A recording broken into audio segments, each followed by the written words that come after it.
Dance by OnTheMoon. Are you sure about this? I think my granny used to take lessons here. Sweetie Belle nodded. My sister said we should try something more refined for a cutie mark. She said this place was the best jazz club in Ponyville. I think this is also the only jazz club in Ponyville. Scootaloo looked over the squat building, complete with neon writing that read The Lounge in large letters. The windows were heavily tinted, so the three fillies couldn't see inside. Yeah, Rarity said that too, and then something about begging and not choosing, but I wasn't really listening. The Crusaders stopped in front of the wooden door to the club. A scrap of paper on it read, Dance lessons, Tuesdays 5 to 7. Waltz, tango, salsa, swing, and more. All ages welcome. Below it was a picture of a stallion holding a rose in his teeth. What's that for? Applebloom asked, pointing at the rose. I think that dancers like eating roses. Sweetie Belle said. That's crazy. Said Scootaloo. Roses are gross. Music came from inside the club, snappy clarinets and booming trumpets. Why don't we try camping out again? This just kinda seems lame. Applebloom and Sweetie Belle glared at their friend. Maybe we could if we still had a tent. Scootaloo turned red. Oh, yeah. Okay, dancing it is. Don't worry, Scootaloo. This will be fun. Sweetie Belle giggled. Applebloom began to hop lightly on her hooves. Scootaloo groaned.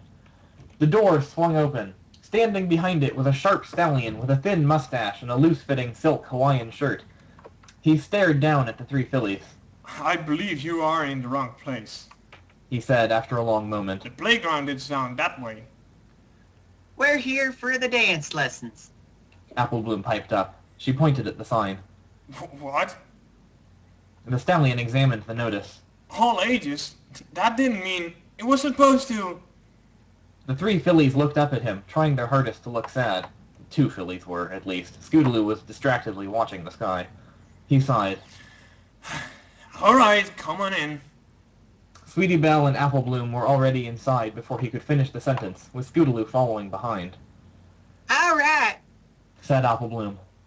When do we start dancing? She galloped onto the dance floor and began turning in circles. The room wasn't large, just a dance floor, several tall tables and stools, and a bar up on one side. A short stage bordered the dance floor, raised up a little. A few ponies were sitting on it, others milling about the floor, and they all turned to see Applebloom's entrance. We'll start dancing in a minute. Just wait. The stallion stepped up on the stage. The other ponies gathered in front of him.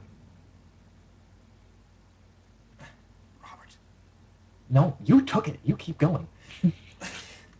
Good afternoon, class. My name is Ciel de Flores, and I am here to instruct you in the magic of dance. He gave a small bow as he introduced himself. Scootaloo groaned. This is so dumb. There's no way I'm doing this. Hush. Sweetie Belle said. I'm sure you like it. No. You are doing it wrong. Well, sorry, I didn't have the perfect form Scootaloo, Queen of the Hooves, has. Sweetie Belle dropped down to all fours. Applebloom, who had only been balancing with Sweetie Belle's help, teetered precariously on her hind legs until gravity caught up with her and she fell over. How are we supposed to get our cutie marks by dancing? I feel like I have 4 left hooves. She glared at the offending appendages. We already knocked over 2 tables and run into Caramel. It's really not that hard. Scootaloo said. She was sitting off on the side, tapping her hoof idly to the music. Since there were 3 of them, Scootaloo had generously let her friends pair up for the first 4 songs. You just have to know where you put your foot without looking at them. I do it all the time on my scooter. What do you care? Sweetie Belle asked as she trotted over to join Scootaloo at a table. I thought you thought dancing was dumb.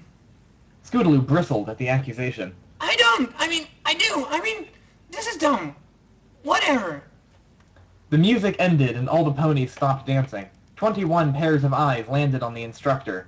His own eyes, dark green in color, scanned the room. He wore a deep red rose in his lapel. All right, class? He said. We are going to switch up a little for the next song. Try and do a little salsa. We went over the last steps last week. For those newcomers who have come, who are having some trouble, He looked at the Crusaders pointedly. and are unable to perform the most basic of moves, I will be over to instruct you momentarily. For the rest, remember, forward, together, back, together. He switched the record with another from the collection underneath it. With a hoof, Mr. de Flore nudged the needle onto the groove, and snappy music began to pump out of the speakers.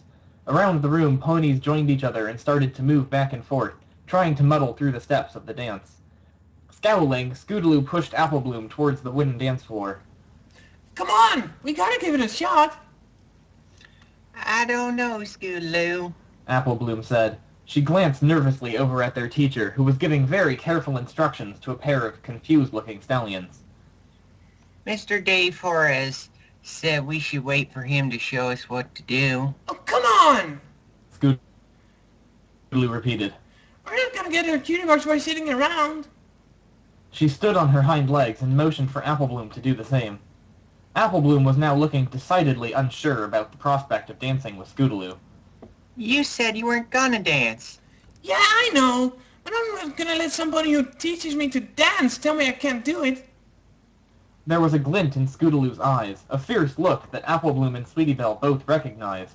They had seen it before Scootaloo jumped out a tree and down a zip line, when she had tried to juggle those torches, when Applejack forbade them from climbing on top of the barn. Scootaloo was going to dance, or get hurt trying. You can do it! Cheered Sweetie Belle, watching gladly from the sideline. Shaking unsteadily, Applebloom put her hoof to Scootaloo's as her partner grasped her at the waist. Well, if you're sure about this...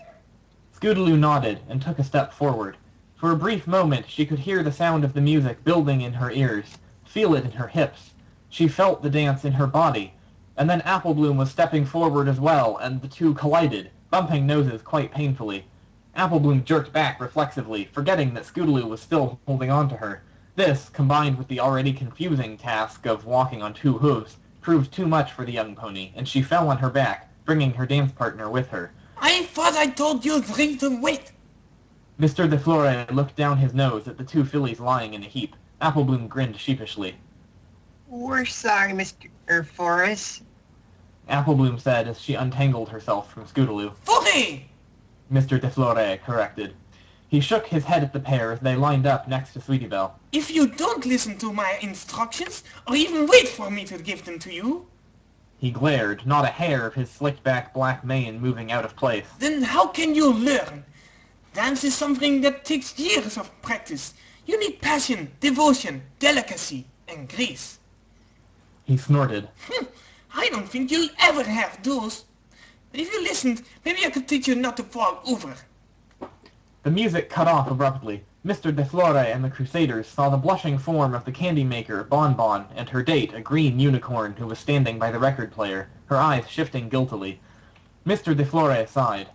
I'll go have deal with that, he said. Wait, and I will be right back. I swear that Lyra is more into walking than dancing. He mumbled under his breath as he hustled away. Scootaloo took a deep breath and stepped onto the dance floor. She offered her hoof to Sweetie Belle, who stared at it, then back to Scootaloo with a blank look. Scootaloo held it out more insistently and said, Let's go. But Mr. de Flore said to... Sweetie Belle began. I know what Mr. de Flore said. Scootaloo cut in. Something angry was bubbling up inside of her, trying to get out. He said we don't have any passion or delicacy. I don't know what delicacy is, but I sure as heck do have passion. Applebloom gasped, and Sweetie Belle let out a hushed Language. Sorry. said Scootaloo, the word barely getting past the frown on her face. Now, are you coming or not? Well, said Sweetie Belle. I want to try dancing because I thought it would be safe, especially after that fire last week.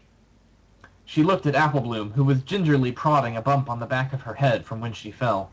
I'm going to wait for Mr. de Flore to come back. Applebloom, we're doing this right now. I don't know, Scootaloo. She looked hesitantly to their beige dance instructor. He was fiddling with the record player. Maybe Sweet Belle's right. You chicken too? Scootaloo asked, grinning. If she knew Applebloom at all, and she knew her better than most, there was no way Applebloom could pass up a challenge like that. Sure enough, the young pony gritted her teeth and said, You're on, then.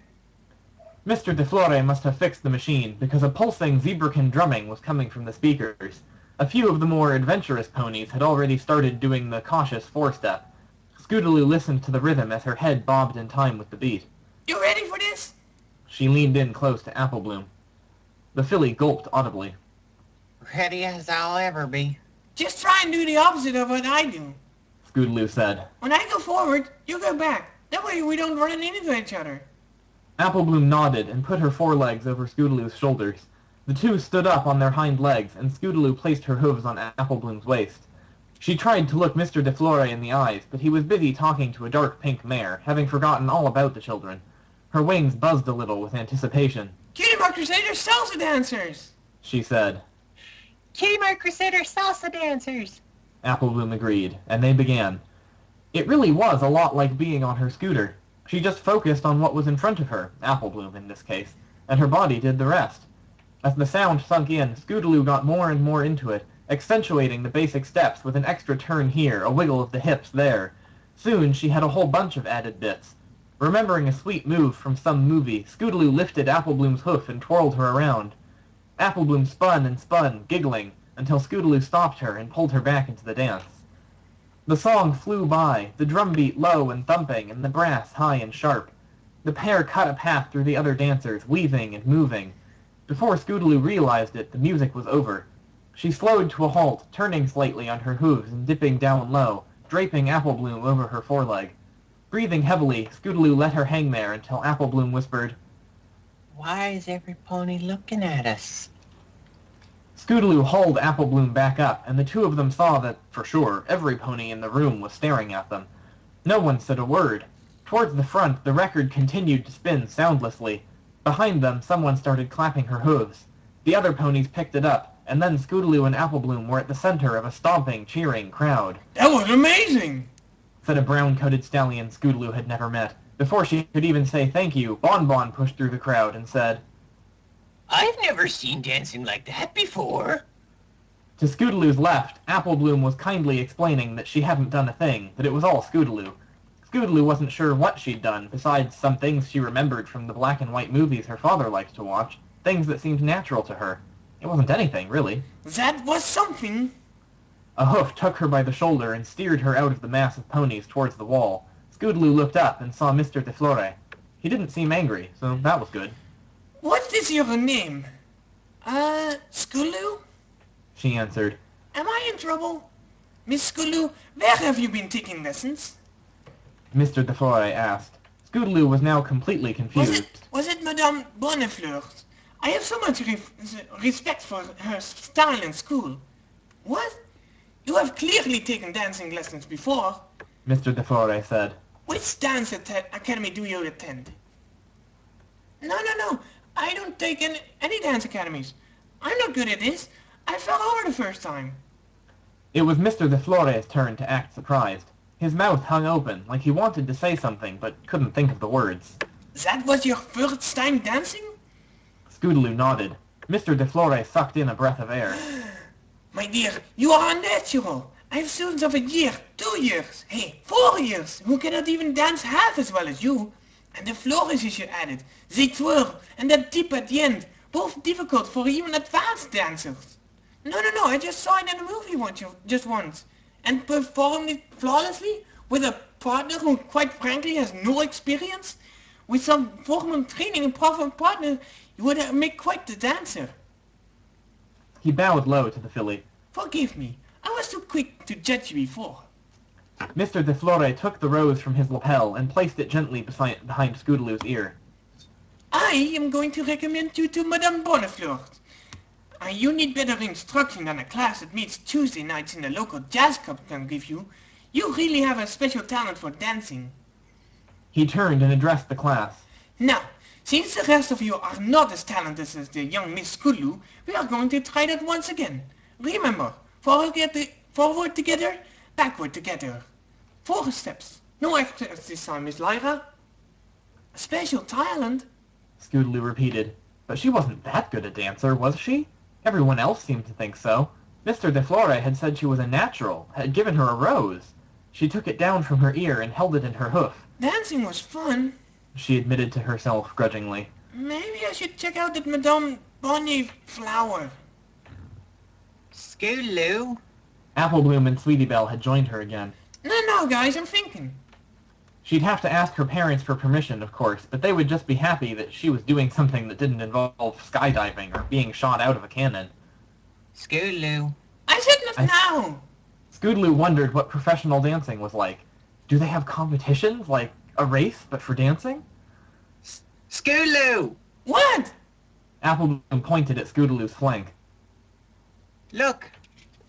Scootaloo looked, a simple action that she had done hundreds, maybe thousands of times before, but she didn't see the plain orange fur, or tree sap, that was always there. Instead, there was a small image, about the size of her hoof, a rose, standing upright, lit by 2 spotlights. A cutie mark. The end.